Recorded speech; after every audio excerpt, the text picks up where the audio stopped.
What am I thinking using a tent? I can just go over here and just heal up that way. What the What am I even doing? Hold on a second. I need to change up my screen size. That's better.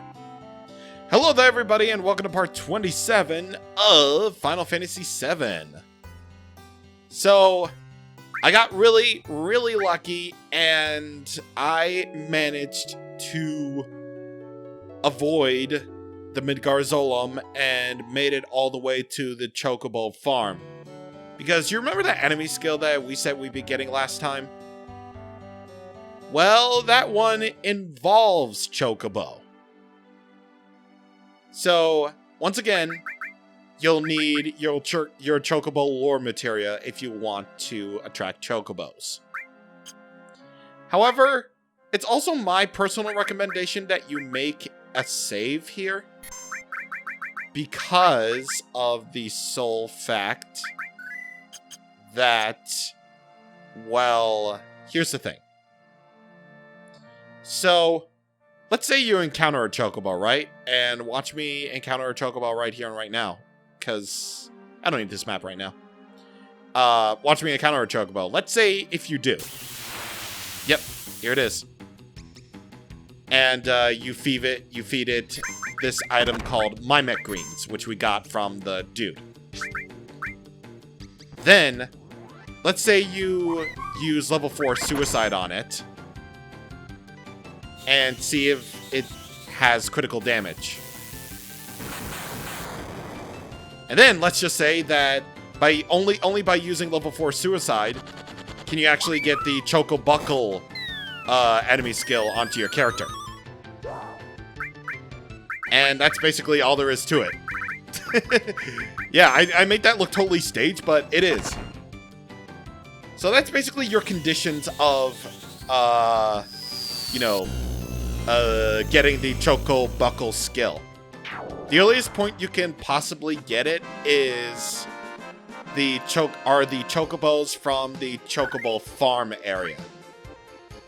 So, yeah, or the grasslands area near the Chocobo farm. It's a thing. So, yeah, the steps are find a Chocobo via the Chocobo lore materia. Feed it Mimic Greens, or, whatever that green is. And then see if level 4 Suicide will connect with it. Because that's basically the only way of doing it. The Mimic Greens and the Silk Kiss, I think it's called the Silk Kiss Greens? Yeah. Silk Kiss Greens are the only greens out there that will possibly make a Chocobo use Choco Buckle. So that will be a thing. Anyway, today's party is going to consist of Cloud, Tifa, and Aerith. Because the area we're going to next actually concerns them a lot. So, yeah, that's what we're gonna do here today. Oh, and if you want to do this without if you want to make it to the Mithril Mines without, Chocobo, you're gonna have to defeat the Midgarzolum for that. There's really no other way of doing it. I mean, if you don't want a Chocobo in the first place. I mean, that's okay. Tifa has big guard. We're good. We're fine. Now, do you see what I mean right here? You see what I mean by big guard being broken in wait mode? That's what I mean. The barrier, you see the barrier gauge?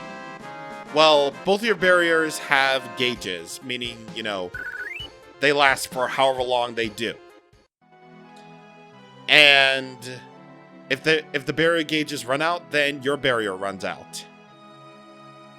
In wait mode, they wait while you and the enemies do your attacks or whatever, making it automatically the best skill in the game.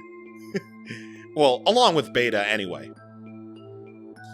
It's really broken if you're a fan of of, you know, changing your ATB mode to wait.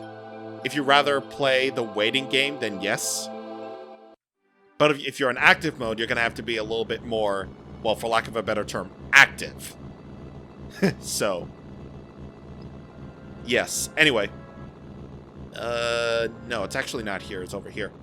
I want to check in on this guy because, the number of battles you fight are actually kind of important for something having to do with Aerith a little bit later on. Who are you? I guess it was just fate that I woke up and met you here. You get Mithril for that. And I believe that's a key item. Yes, it is.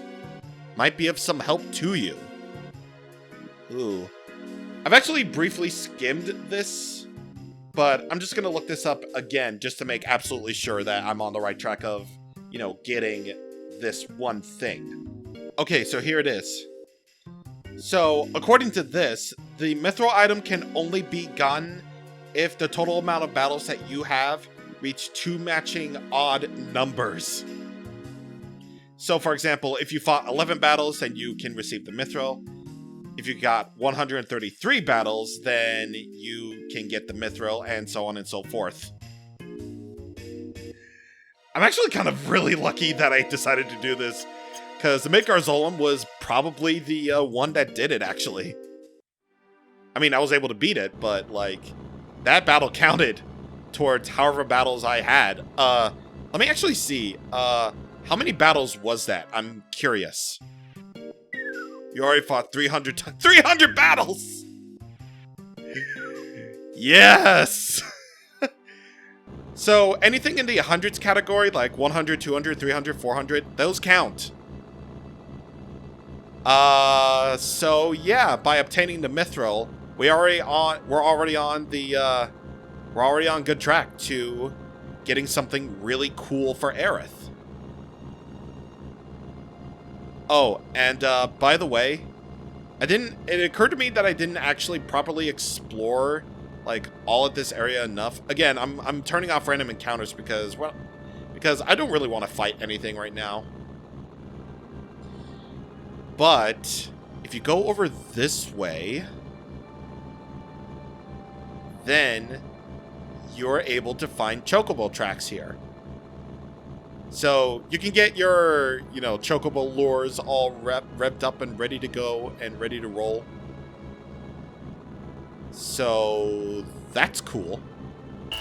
Ooh, what's this? What's going on here? Hey, civilian, stay out of our training! Look at this. All you're literally doing is just shouldering your guns.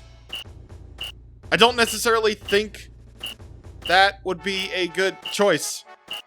I'm trying to sync up my audio here because for whatever reason, my editor really likes to think that the game audio is going faster than, or rather my audio file is going way faster than my commentary file, so whoopsie daisy. One enemy skill that I happen to miss, actually, is right over here. See this big tree? It's not a tree. That's Gold Saucer. And you see those houses? Those aren't houses. That's Corel Prison. So, over by this area right here, that's not it. Well, technically I guess that would be cool, but, you know, not really feeling the need. But that's okay, because I have Fury Brand, and maybe I can finally show off Water Kick. Not the enemies that I wanted to encounter, but, you know, okay. So let's see. Let's do it. Yeah, there it is. Somersault. Water Kick. See how easily he took care of those enemies? The flat beats, by the way, which again are very good limit break grinding for those limits that require you to use other limit breaks. The Flying Sickle can be a really good attack to get hit by because it fills up your limit gauge pretty quickly at this stage. Of course, there are other enemies that are, you know, visible here, but, you know, those are going to be for later, for a little bit later. But for now, I'm going to take care of this I'm going to find this certain enemy, so if you will excuse me. And by the way, the TNS bomb, they can drop. It's an item that uses Demi 2 against one opponent. So that's basically the second level of the gravity spell. Alright, this is it. This enemy is called a harpy. So you need this enemy if you want to use one of its skills. It is definitely easier to manipulate them, but you can it'll definitely be used on you. So I'm just gonna wait this out until eventually, you know, Aerith dies, or yeah, this is it right here. Aqua Lung. Basically, think of it the water version. Think of it the water version of you know, Beta, except it deals water damage to all opponents. So, yeah. Pretty good.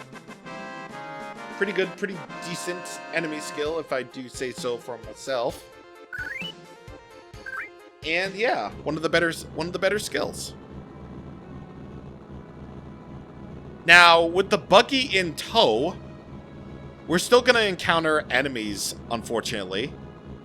But that's okay, because we have a lot to do. We have a lot to do here. We got the Spencer lads. They aren't really that tough, the Spencers. I feel more threatened by the flying frickin' beast with the frickin' frick. So yeah, pretty unremarkable enemies to say the least.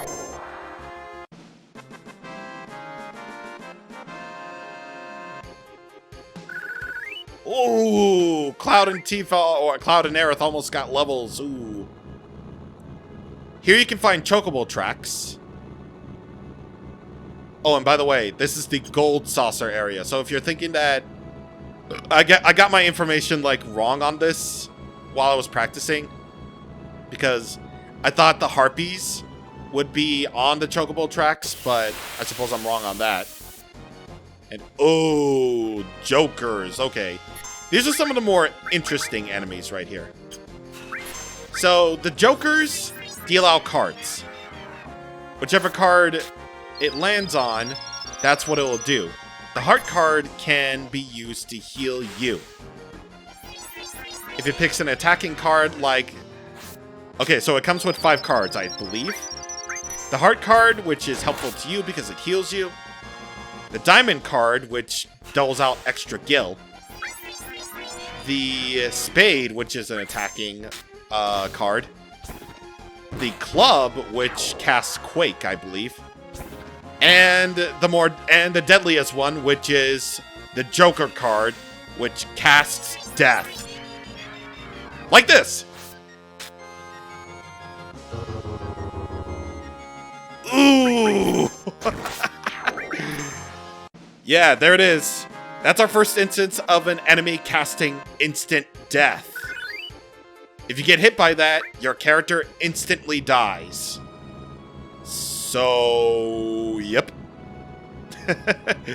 So be very, very careful when fighting those things. Anyway, now I believe that's all of the side stuff. We can technically go back to Gold Saucer if we want to, but I'd rather save that for when we actually have some downtime. I mean, to be fair, seeing all these interesting locations just keeps you going, but, you know, whenever we have the time, we will definitely, you know, go back to Gold Saucer. And also once we have enough money for a lifetime pass, because at 21,000 gil, we're not gonna be able to, well, get to there, basically. This is not where we're supposed to go, but it's here. No one's here. We'll come back later. Well, alright then. So, we would go into Gongaga right now. It's right there. That big mass is Gongaga. However, there are enemy skills to get. I know, we're delaying, we're wasting time. And we're probably gonna end up doing this next episode, but that's okay. I don't care. Anyway, these enemies, they are called Gandis? What the fuck? Okay, so Stone Stare, that's basically their main draw, because they cast the countdown to the petrification. So, in active mode, you have 30 seconds to win the battle or escape the battle, because otherwise you'll be petrified if you wait too long. And remember, petrification is treated as death. It's not death, but it might as well be death. Your character won't gain experience, and it won't be able to move. And the only cure is softs. I already said that, but I feel really good explaining it.